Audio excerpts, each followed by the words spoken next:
Welcome to our continuing coverage of the general elections, the 2023 verdict. And yes, indeed, all eyes has indeed been on wherever the results are coming from, National Collation Center, State Collation Center. So lots of questions, impressions, perceptions about all that people have seen, and probably to a large extent what they are about to see. Yes, they've already formed their opinion, actually. So we will be here to guide you through as much as we can. Good afternoon, everybody. Welcome. I'm Chamberlain Uso.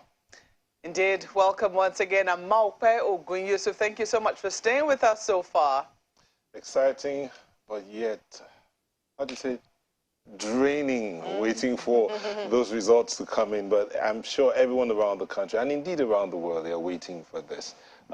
Someone said Nigerians in diaspora are waiting like hawks to get the final result. I'm Nel Taibo. It's good to have you with us. We're all waiting together, actually. So we're keeping our tabs on the National Collation Center. So we should be crossing over anytime soon to see what the commission will be doing next, having taken a break a moment ago. But here in the studios, we've got some analysts joining us to shed light on some of what they've seen and what we should expect, probably. On my far right, Oluwole Osaze-Ozi, former Director of Voter Education for INEC. Professor Bosede Alimi is an IReV analyst. Now, Professor Remi Aide is just on my immediate right, so I don't mix that all up. Ladies and gentlemen, good afternoon and welcome to the studios. Good afternoon. Thank you. Saida, could you also tell us, I mean, I know, yeah, you've seen some results through Remi, I beg your pardon, Bosede. So tell us, concerning what you've seen, what you expected, how do you reconcile that? I mean, you know, as you know, we are non-partisan. The CSOs, we are here to ensure a credible process. But I think that one of the things that's evident is that Nigerians have come out to vote. They are committed to defending their vote.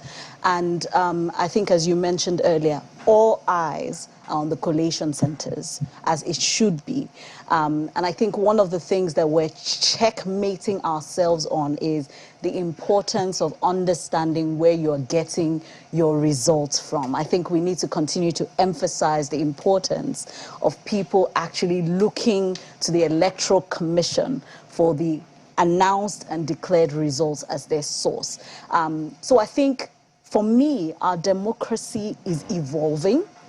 And we are part of that process. So it's unfolding, it's evolving, and we are part of telling the story. So everything that's happening is what we expect to happen in a democracy. And I think as long as that's happening, then, you know, it's like life is in session, if you know what I mean.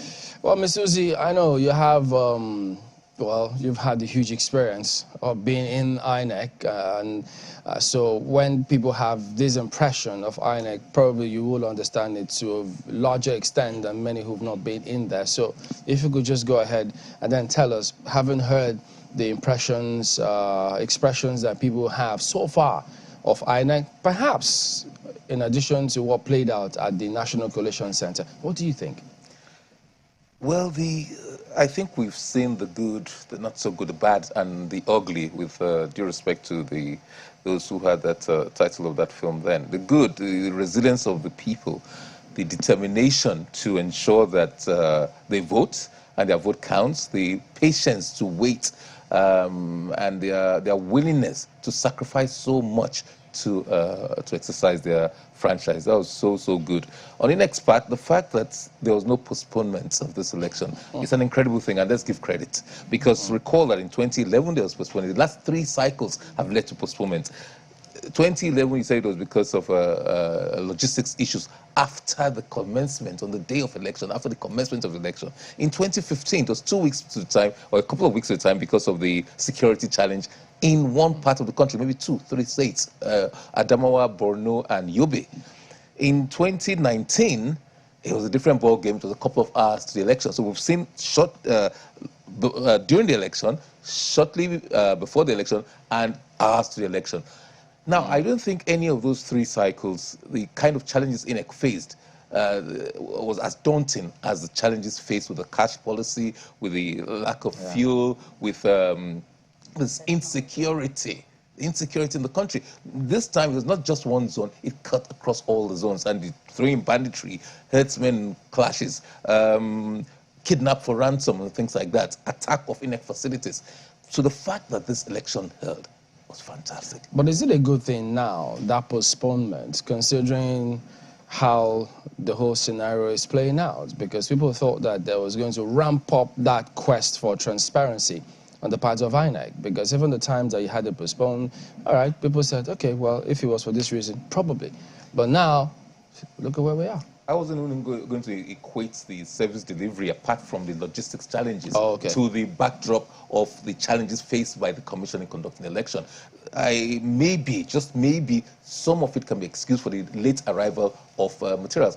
If, in view of late arrivals, we still went ahead and, let's say, results were declared on time, or the IReV was working properly, I think people were ready to forgive a bit of that. But you cannot blame, I don't think you can blame that. I already in a statement yesterday, I don't think you can blame that for the non-adherence, let me use that term, to the guidelines to upload the results onto the IReV portal. The law gives INEC the role, the responsibility of putting out the guidelines for the elections. Yes. Besides the Electoral Act that everybody has, INEC determines the guidelines in the process of executing the Electoral Act, right? Yes. Correct. So if the three of you can weigh in on this, INEC had the challenges, but INEC gave assurances to the Nigerians that, look, this is what's going to be, and it's sacrosanct. There's no going back on uploading these results where everyone can see it.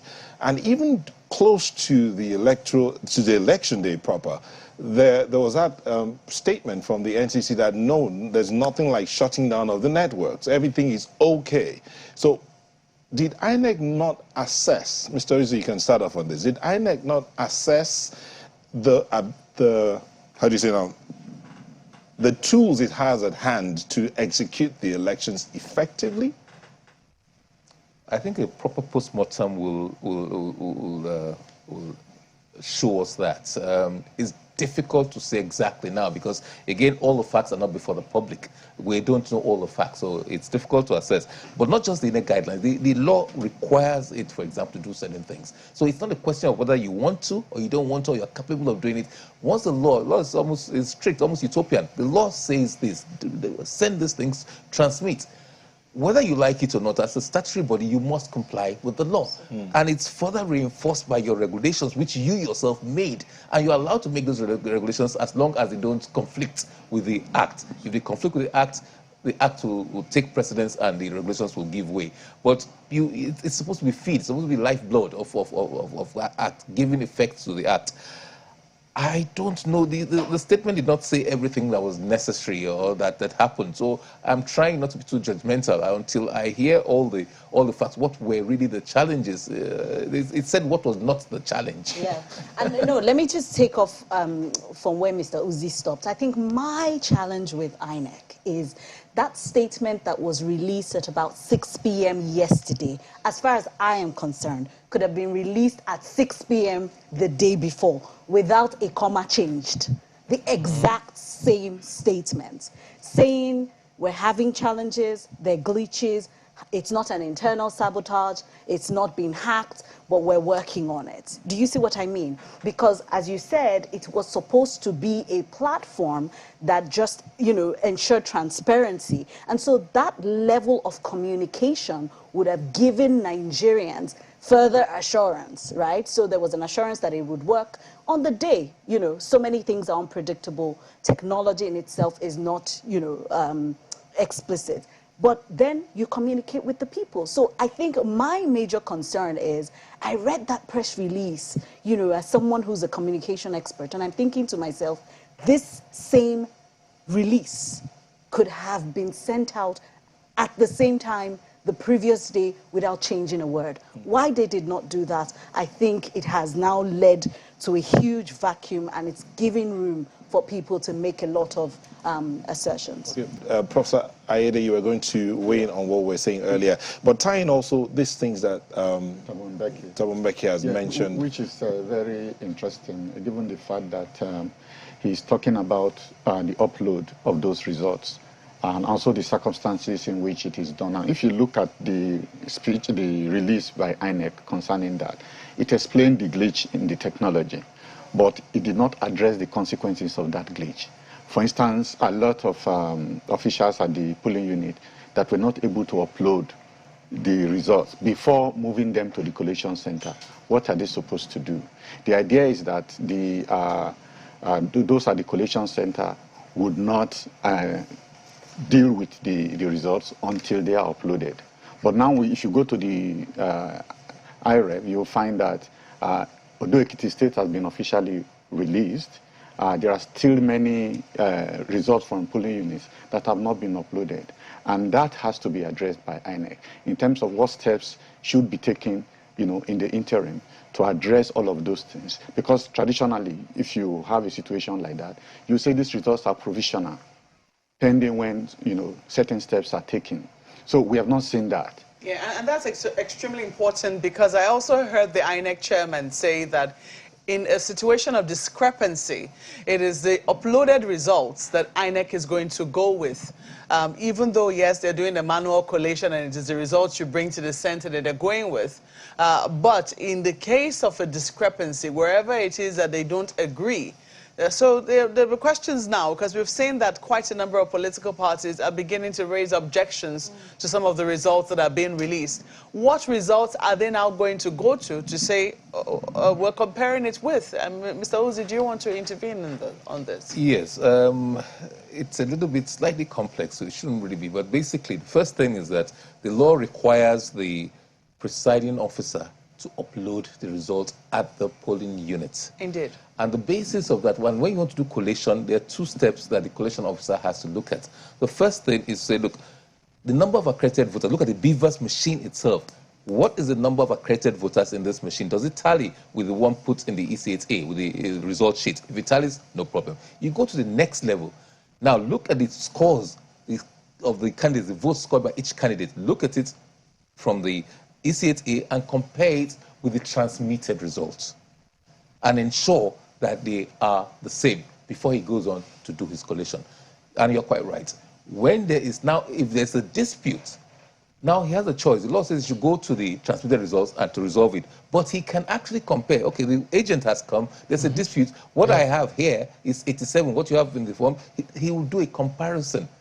It's an audit. It's just to make sure that all the results, in theory, should tally. If you don't tally, there's a problem. So wait, is there anything wrong then with what some of the agents were asking of INEC, and by extension of those other officers who were to declare the result, asking just ensure that they reconcile or they tell us that what they have has been uploaded already? I don't think there's anything wrong per se, but you see, is this the right venue to do so? Collation has been going on at different levels, right from the ward level to the local government level to the state level. Did you ask for this at that time? And it presupposes that you did. And usually, actually, the problem will come when there's a discrepancy. The real issues will come if there's a discrepancy. And then you bring your own result and say, look, this is the result I'm getting from this place, this ward, or this radiation area, or this local government. And my party, XYZ, scored 120,000. Why are you crediting me with only 12,000 or 10,000 or whatever else? They haven't done that. And I've watched the proceedings. I was there for a while. They're more concerned about procedural issues without saying that there are any discrepancies. They have not brought forth anything. Say, returning officers, sir, look, this is what I have. This is what they... But they are saying procedural issues. Procedurally, your regulations say you upload. Uploading is not just for the political parties. Actually, it's not really for the political parties. Because political parties have their own results. It's actually for you and I, citizens, to compare. I'm a little concerned, though. I mean, 48 hours after Varsity, you've noted that as well. We've only seen the results from 8 states. We have 36 states to go. 36 states and the FCT. So far, we're still expecting about 28. Plus the FCT. This is the FCT we're in. It has 6 area councils. I mean, if there's any place we should quickly be over and done with, it should have been the FCT. Why do you think it's taken? Do we have an explanation for why it's taking so long? Obviously, we do not. And I think the point is that we should have an explanation for that. But, you know, just piggybacking on something that Mr. Uzi said, I think that, you know, the role of party agents is something that we need to start to, you know, take more seriously. Because as a political party, your party agent actually plays a critical role. And I think that that's what we're beginning to see. Because as he said, the IReV was supposed to be for you and I don't know if you've tried to go there now, but actually you don't have to log in anymore. Remember that there was a login, you needed to create an account. But actually, if you go there now, there's no login. They've actually simplified it, which I think indicates to us that there was a complexity about the platform, right? Because before, if you went on the platform, it had drop downs. But now if you go there, it has a list. Okay, we're going to check it. Yeah, without being a technical person, that just means there's an attempt to simplify, which probably means that the system then has better capacity to process it. So what I'm trying to say is that ultimately, you know, a lot of these things should have been thought through.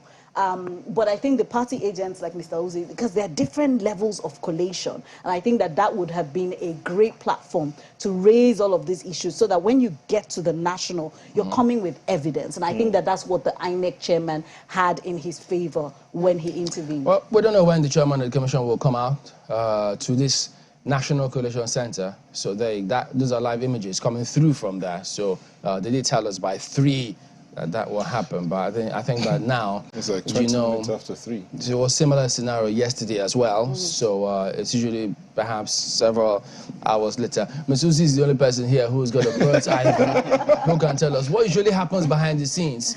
When they're trying to just what? Why does it take this? If they fix 3 about 6 hours ago, or even from yesterday, what usually happens? How they don't bang on time for this kind of scenarios? I wouldn't know what the reason is for this because although I have been to the center, I haven't gone to the inner sanctum to find out what it is going on. But from your experience, what used to keep you guys beyond the time, you said? Because you were there. You guys never get to time.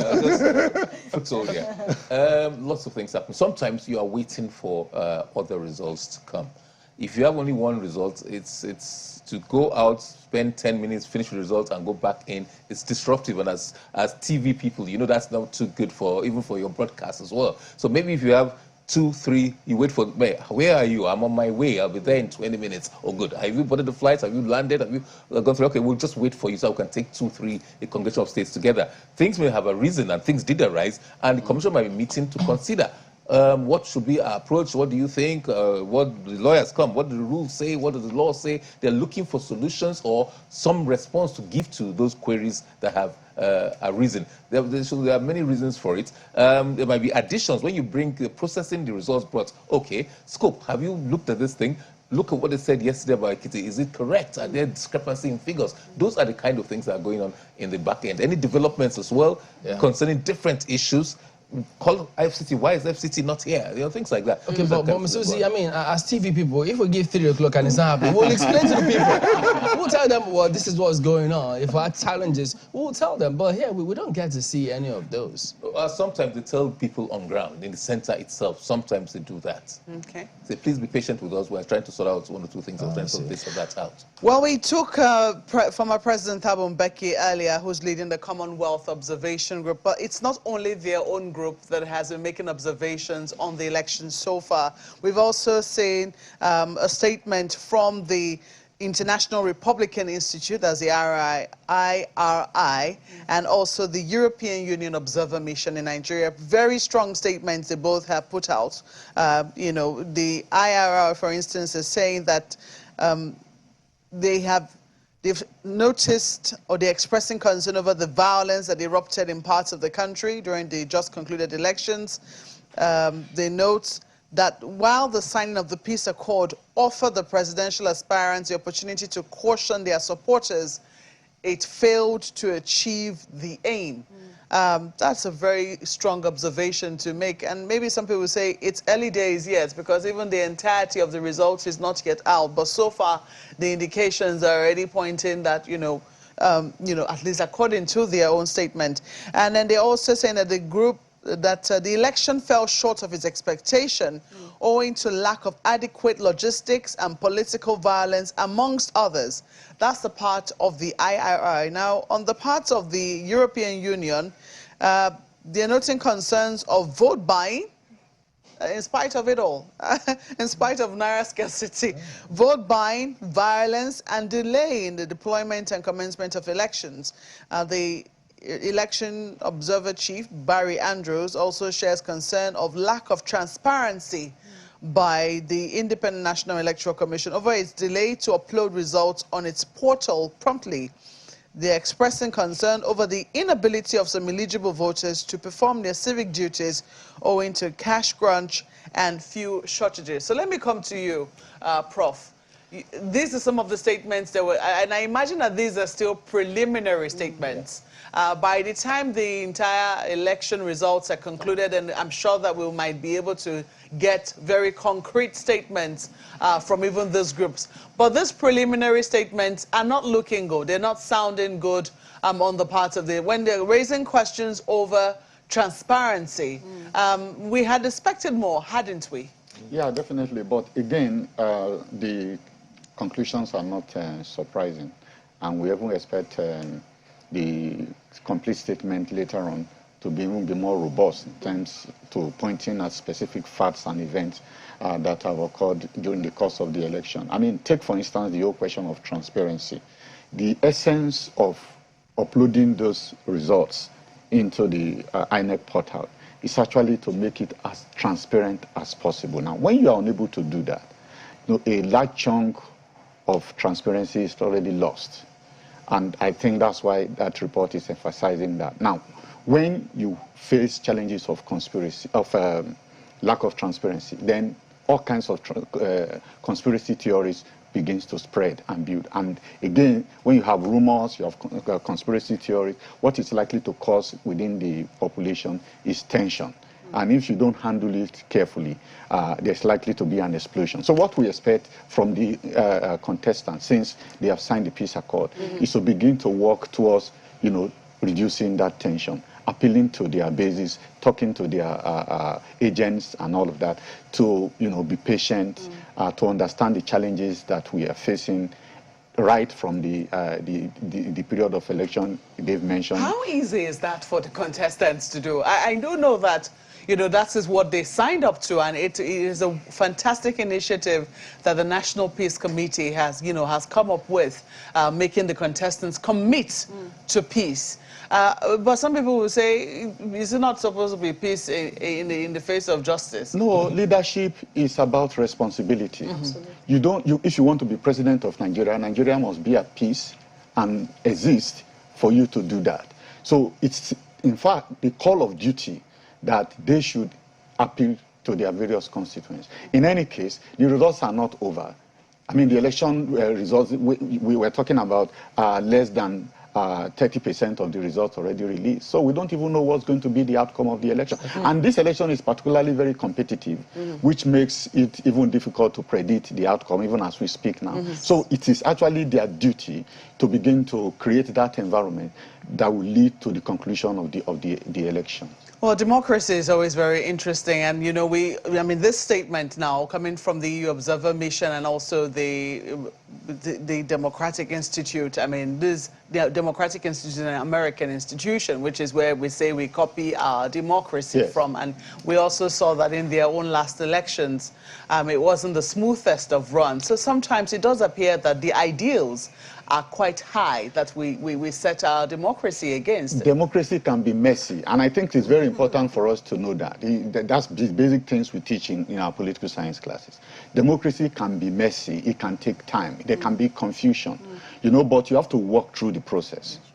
And you have to be patient with it, because we say there's no other option in as peaceful transmission from one government to the other. So Nigerians must understand that and be patient with the process, especially now that they've made a lot of sacrifices.